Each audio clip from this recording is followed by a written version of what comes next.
India પાકિસ્તાનની conflict વચ્ચે આપણા ફોનના આટલા સેટિંગ્સ ચેન્જ કરી લેવા જોઈએ. સૌથી પહેલું એલર્ટ મોડ ઓન કરી લેવું જોઈએ, જેના માટે iOSમાં સેટિંગ્સમાં જઈને નોટિફિકેશનમાં જઈને એલર્ટ મોડ ઓન કરી શકાય છે. સેમ એવી જ રીતે એન્ડ્રોઈડ ફોનમાં પણ આ સિસ્ટમ છે.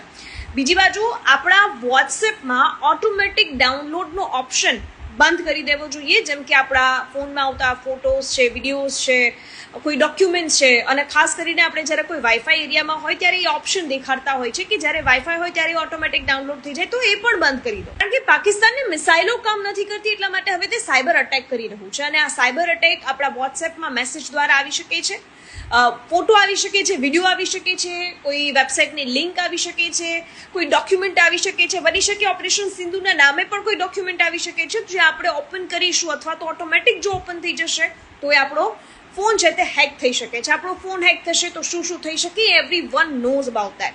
થર્ડ વસ્તુ, આપણા ફોનમાં ઇમરજન્સી નંબર સેવ થતા હોય છે.